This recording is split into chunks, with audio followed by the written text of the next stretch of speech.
What is good? Welcome back to the channel. I'm going to tell you about how I woke up at 4 a.m. to hop in a car and drive 35 minutes into Brooklyn to arrive in time for an event that was taking place that started at 6 a.m. This event is called Juve, and it's basically a big celebration that happens before the typical West Indies carnival or parade. This happens in New York City and all over the Caribbean as well. The New York City version is obviously very special because it's in the city as opposed to in the authentic countries in the Caribbean. But it's a massive party, and historically gets a little wild at this. There have been shootings and stabbings and that kind of thing, but in the last few years, the NYPD has really come together with the community to create a good plan for hosting these events and minimizing any problems. And I've been twice already and haven't seen any single issues. So we arrive at the crack of dawn, and there basically wasn't any light out from the sky yet. Obviously, the sun was like just the hint starting to come to the horizon, so you get a little bit of that blue hour. But the main lights here were basically the police lights that were set up all over the entrance of the barricaded area. And that was what I had to work with. So I had two cameras with me at that time. I had this camera, which of course you know is the Rollei camera, the new one. And then I had this Canon Rebel camera. This Canon camera struggled so hard to focus because, again, there was no really any available ambient light. So the contrast-based autofocus system in here was very tough. And this lens is broken in terms of the focusing. I can't do manual focus on here because it's broken. So can only rely on autofocus, and that was a huge problem. Fortunately, the Rollei, one of its best qualities is that it has the lidar system that you see right there at the top of the camera. So with that lidar system, I was able to focus on everything. And I got one of my absolute favorite shots of the entire day. Maybe my favorite street shot of the year with this camera very early in the morning. And that's this photo that we see right here. And you've already seen this if you follow me on Instagram. This photo is basically of a bunch of people dancing, really aggressively, sexually, covered in mortar oil and in paint.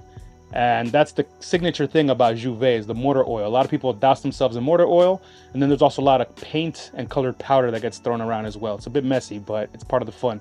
So I got all up in there as close as I could, and it's funny, people were criticizing the fact that I was harking so much on the one-handed shooting with this camera and how it's difficult to do. Well, the reason I use one hand oftentimes is because I want to get interesting angles. And for that photo I just showed you, I literally went like this, put the camera way above. There's probably people in front of me, honestly, and with one hand was the only way I was able to get the angle to get that photo. And I got the exact photo that I wanted. Fortunately, oh, I just knocked the lens cap off. Fortunately, I had the flash on for those photos. So the motion blur that you would expect from potentially shooting one-handed was mitigated by the flash, and the flash freezes the action for that instantaneous moment. So I got the exact shot that I was looking for, and I could not be happier with that shot. Really interesting though is the difference between the digital scan and the actual result I got from printing in the darkroom. So these prints, and most of the prints I ever show you here, are darkroom prints. So this is an RA4 print that I made with the negative, and then of course you see the scan here. And big difference in how it handled kind of the ambient temperature of the light in the scene.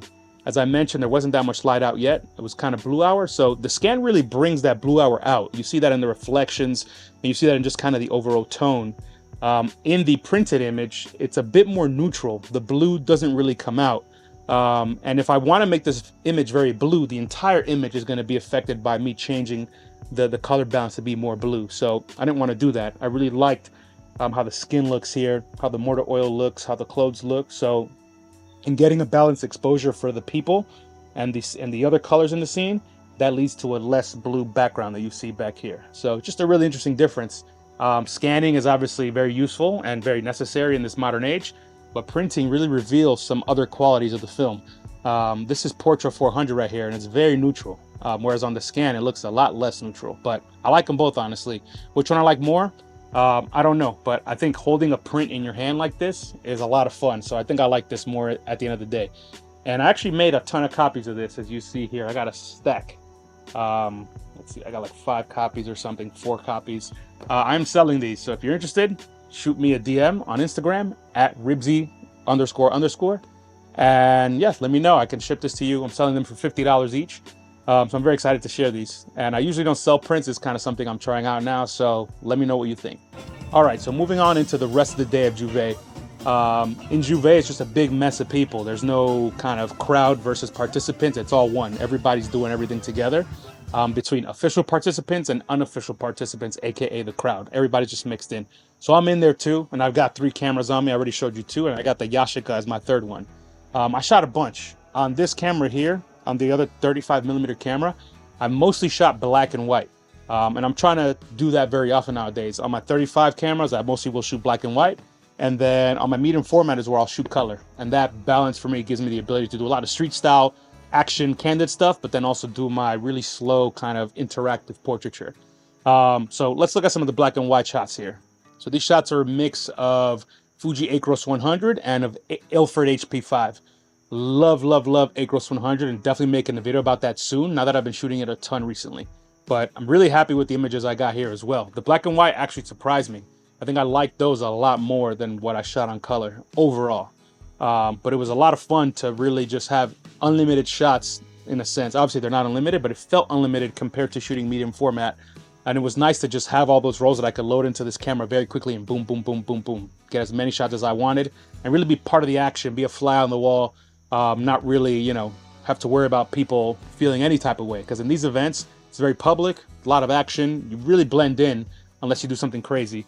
And therefore, I could get basically any photo I wanted. And everybody was totally down. Even when people noticed me, they didn't think twice. They knew there was photographers there. And that's the beauty of event style parades, where you can just do whatever you want and get all the photos. I did shoot 2 rolls of color. I already showed you one photo that I got on this.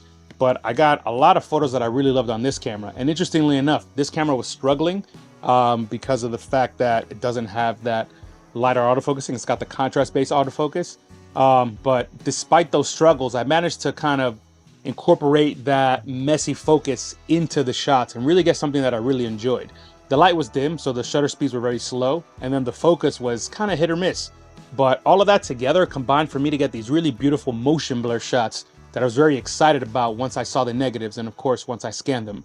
I haven't really done much work like this before, and seeing it now and how amazing it looks here, I really, really want to incorporate a lot more of this stuff into my photography because it just looks great.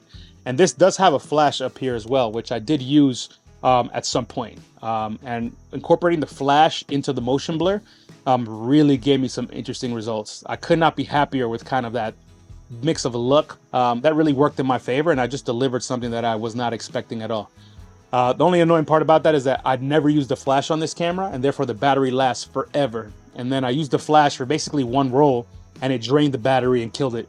And I didn't have any spare batteries because I've never really needed to have spare batteries for that camera. And therefore, this camera died on me, and luckily I had this, you know, to use. And therefore, between shooting a few rolls on here and then having it die, I switched over to this, and then I finished the day with this as my 35mm camera. So always carry extra batteries. That's the end of the story right there.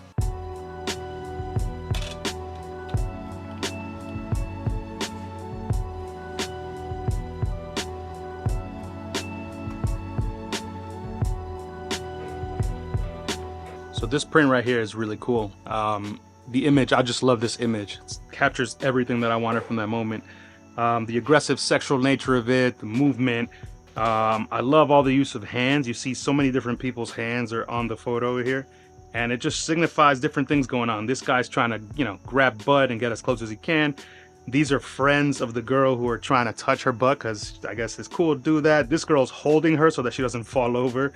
And funny enough, this girl here who's supporting her as well has another person behind her who's probably grinding on her too. So this is just a very kind of good microcosm for how this event works. There's just people all over the place having a good time, supporting each other, but also enjoying each other's company. I have some black and white prints here as well.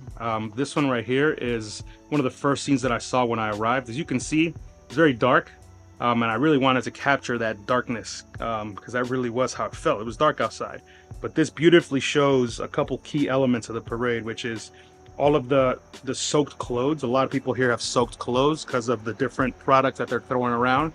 And then you see the oil on the guy's skin. This guy is black, so his skin is a bit darker regardless, but the oil makes him shine. It really adds this really interesting element to his skin and really kind of makes him pop. And you see here the reflections. Those big bright highlights. So just a really cool scene. There's not much going on here. It's kind of the calm before the storm, but I think it's very interesting and showcasing the mood and kind of the color palette of the scene. This other image right here, this is of later in the morning once the sun was out. Very overcast, kind of normal light, but I just really like this scene because again, it showcases just the activity, you know, a lot of people having fun, especially a lot of women having fun.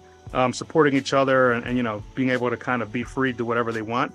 But I just love this assembly right here. It's a really interesting kind of dynamic of butts. You know, let's be honest, these are all butts. But having all of them in a row and this kind of curve right here, it's just an interesting thing to look at. And I really love this stray hand right here. It's just an interesting detail, you know, for support. So let's talk about medium format. And obviously I have this right here, the Yashica Mat 124G. This is my baby. This is the camera that I trust more than any other camera I have and that I use for basically all medium format work. I brought this with me and I think I got some portraits that I really, really loved. And again, it's a nice 1-2 punch to have this very slow camera with some color film mixed in with the faster shooting experience of the 35mm camera with black and white film, which is cheaper and therefore you can kind of go a little crazier if you want.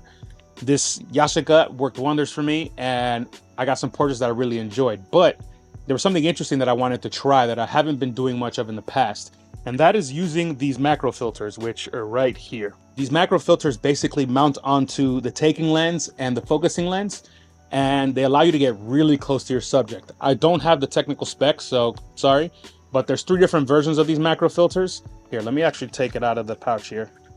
So they make 3 different versions of this. It basically gives you 3 different abilities of how close you can get. And, you know, one of those will suit your purpose. I have the one that lets me get almost the closest. I don't want something super macro. I'm not interested in getting, you know, all up in there into somebody's grill, but I do want to be able to fill the frame of a medium format 6x6 negative with the medium format camera. So these filters that I have right here let me do that just great. And these are very inexpensive. This is, I think, $75, which when I say inexpensive, I mean in general for what you get. 75 bucks is not that much money for being able to completely change the dynamic of this camera. Before, it's a 3 feet or so minimum focusing distance. With this, you can get as close as the filter allows you. Interestingly enough, these are filters that are made for the Rollei system cameras. The Yashica cameras are actually basically clones of the old school Rollei cameras. I don't know the exact history there, but ultimately this was designed to mimic that Rollei experience as much as possible, but using probably some cheaper materials and more modern materials as well. So because of that, these filters, which are actually designed for the Rollei system, fit perfectly on this right here. And this mount that you see on the lens, that's called the bayonet mount. And basically there's these 3 little kind of endpoints. You stick that into the gap and you turn, and then it locks in place. So this is the exact same system that you'll find on the Rollei. And that allows you to use basically any Rollei accessory for the lens on this Yashica. And that's very powerful because there's a ton of Rollei accessories out there, and a lot of them can be had for not too much money, which is great. That's exactly what I did here. This is actually my second set of macro filters because the first ones that I bought I lost, unfortunately. So I went and got another one, and I'm trying not to lose these ever. I did drop these though during the Juve parade, and therefore I actually did mess up the glass. There's a little chip on the inside here on the very edge. As far as I'm aware, it doesn't affect image quality whatsoever, but it's there. So I'm going to keep using this until I notice any bad things, and then maybe I'll buy another set. But they are very small, so they can fall. You know, they're kind of, you know, hard to really secure in your hand, especially when you're out there in the field switching between all these things and changing and putting it on and off. Something's bound to happen. So I use this a ton, and I got really close to my subjects, unlike I typically do. And this is what the results are. So getting up and close is fantastic, and I'm definitely going to keep doing that as I go on with my street portraiture. The strategy basically is approach a person, engage them, talk, do whatever I got to say in that moment, and then have this already on the camera. That way I don't have to fiddle with putting it on. So I get my first macro shot or 2 to my liking, and then I take it off, which is much easier than putting it on. Just throw it in the pocket really quickly, and now I have the regular view that I can use. And now I can get a bigger kind of composition, maybe, you know, chest and up, or I can back up and get the more environmental portrait. So now I have basically all these different options in terms of composition, and I think it's really going to change the dynamic of my experience shooting, but also the actual output. So I'm very excited about that. I did make one print, and I'm not done with it, unfortunately. I don't have the colors exactly how I want them, but I want to show it to you anyways. I ran out of paper of the big sheets that I was using, so I'm gonna have to wait to actually finish the print in a couple days. I don't know if you can tell how big these are, but in person, it's really nice to see these because they're just giant. And a medium format negative gives you so much detail. So it's really nice to just get close to these prints and really see what's going on. And this is, I believe, a macro shot, but at the farthest away setting. So I'm not all up in this person's face, but I'm on kind of the other side of the capability of the lens. This is as far as you can get with the adapter on and still nail focus. And I really love this photo because of the expression. You know, Juvé's crazy. There's all these people with big, bold energy. And then here's this girl just kind of relaxing. I caught her in a very calm moment. She seemed to just be taking a break and taking it all in. So it was really nice. And the color palette here is supposed to be really interesting because you have all these hints of different colors: yellow, blue, green, red. There's all this stuff around, which really showcases that Juvé color palette as well. But I'm gonna have to work this print a bit more because this one's too warm, this one's too magenta, so I need something in between the two that basically gives me something very neutral, let's say. And then I do think I need to darken this background. It's kind of distracting. I want the focus to be on her, so I want to basically darken the exposure overall, but keep her a bit lighter. All right, y'all, that's the video. I hope you enjoyed it. Remember, if you want to cop a print, hit me up on Instagram. And otherwise, see you in the next video. I'm out.